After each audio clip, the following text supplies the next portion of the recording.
What's going on, everybody? It's your boy Broadway Joel. If you like to stay up to date with boxing news, please hit that subscribe button. And if you've been here before, thanks for coming back.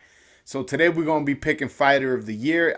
Can't believe it's this time of year already. I feel like the year went by like boom. This is also my first time ever giving out Fighter of the Year. So this is kind of a legendary moment for this YouTube channel.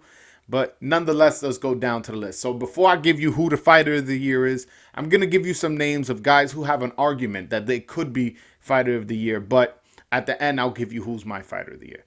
So at number 4, I got Oleksandr Usyk. Oleksandr Usyk went to England and beat Anthony Joshua for 3 out of the 4 belts in the heavyweight division. This was as impressive as any win has anybody has had in this year. The reason I have him at number 4, he did only fight one time this year. Also, I felt like he did. Although he did win the fight, and it wasn't Anthony Joshua's hometown, he did win.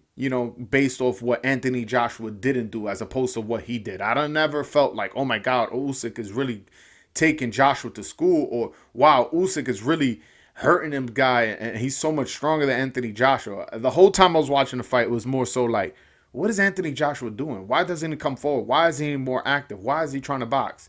So that's why I don't have him at number 1, or possibly, the fact that he only fought once. And again, the way Anthony Joshua fought kind of takes away from his win. And that's just me being honest.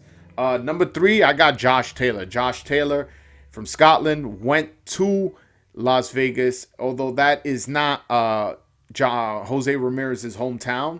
It is in America, and Las Vegas is known for having a lot of Mexicans. Jose Ramirez is a Mexican-American, also an American, so all the Americans there were rooting for him. And Josh Taylor came out for the Undisputed title, dropped him twice, and at one point really hurt him, to the point where I thought he was going to stop Jose Ramirez. So it was for the Undisputed fight. He did only fight one time a year, which is why he's not the Fighter of the Year, but this was a big win. This was a historic win. He's now the lineal Undisputed champion at 140, and nobody could take that away from him. He definitely deserves to have an argument for Fighter of the Year. Number 2, I'm going with Stefan Fulton, man. Stefan Fulton is quickly becoming one of my favorite fighters right now, currently. Stefan Fulton, he beat Angelo Leo for the WBO belt. Then in his next fight, beats Brandon Figueroa for the WBC belt. So he got 2 belts in this year. Those were 2 undefeated fighters. Those were entertaining fights, both of them. I just really, really like Stefan Fulton. And he definitely, and I mean definitely, has an argument for being Fighter of the Year. If you comment on this page saying that I should have had him as Fighter of the Year, you're not going to get a comment back. I'm not debating you. He has a legit argument of being Fighter of the Year. I just think that a lot of people don't give him love because he fights in the lower weights. And we all know if you fight anywhere lower than 126, 130, it's hard for you to get the casual boxing fan aware of you. Is that, and that's just being honest. Think about all the big stars. They're all pretty much been, and honestly, if we're being honest, it's pretty much 135 and up or 130 and up. 130, that's where Barrera and Morales and Mayweather and Chavez, Julio Cesar Chavez, all made their name. Pacquiao. So 130 and up is typically where people start paying attention to fighters. But unfortunately, Stephen Fulton is a smaller guy. He's not going to get the recognition. And number 1, I think you guys all know who I'm picking. And that's Canelo Alvarez. Canelo Alvarez started the year by fighting Avni Yildirim. And he did what he was supposed to do. Now, is that a win that, oh my God, he deserves Fighter of the Year for? No, he does not. But he did what he had to do with a fighter of that caliber. And when you're number 1 pound for pound, he knocked him out. I believe it was in the 3rd round. The corner stopped it. So he did what he had to do there. Then he fights Billy Joe Saunders, takes his belt, his WBO belt, by breaking his face. This is a 2-division world champion, and he literally destroyed the guy's face. I think he retired him. That's how bad he beat him. So I give credit for dominance. When you knocking somebody out into retirement, come on, man. Give respect when respect is due.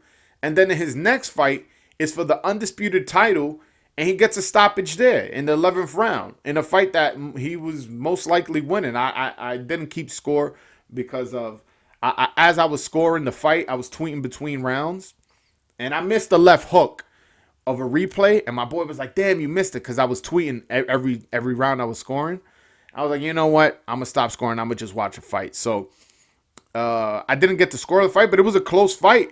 And he ended up just turning up and getting the knockout. So not only did he unify 2 belts, it also, the last belt he unified with was for Undisputed. And then you add on top of that, he faced a lower level opponent and did what he was supposed to do with him. I think he's the face of boxing. I think he's the most popular fighter. And I think he's the #1 pound for pound fighter. Again, and you got the #1 pound for pound fighter getting 2 belts, both by knockout, and one of them by such a devastating dominance that the guy retired because he broke his face so bad. You got to give extra credit for that. And I think Canelo Alvarez is the 2021 Fighter of the Year. He's stamped by Broadway Joel. I'm looking forward to what he brings in 2022, whether it be him fighting Makabu at Cruiserweight, or fighting David Benavidez, or Andre Charlo, Beterbiev, Triple G for a 3rd time. There's a billion fights that he can make that I will be interested in. So I'm looking forward to his 2022. But this video is about him in 2021, and right now he's Fighter of the Year, and that's my opinion. But all right, guys, let me know in the comment section who you have as Fighter of the Year. Is it Canelo? Is it Stefan Fulton? Remember, I'm not arguing if you got Stefan Fulton as Fighter of the Year. Is it Josh Taylor? Or did I miss out on Oscar Valdez? I know a lot of people are big on that Burchelt win, and that he beat Conceição, former gold medalist. I didn't have him in my list because he tested positive, and I don't know what exactly the situation was that he ended up still fighting. I don't know exactly what happened with that. But also, I felt like he didn't dominate Conceição. That's why I didn't have him on the list. But if that's who you have as your Fighter of the Year, comment that. Comment whatever fighter you think I missed out on. Comment in the comment section why they should be Fighter of the Year. As well as I go live every single Wednesday from at 7 p.m. Eastern, 4 p.m. Pacific. If you guys want to call in and debate because I got the Fighter of the Year totally wrong, or I'm underestimating Usyk or Josh Taylor's win and they should be higher than where I had them ranked, let me know. Just call in on Wednesday. But all right, guys, that's my video. Thank you so much for watching this all the way through to the end. May you have a blessed, happy holiday. All right, guys, until next time. Peace.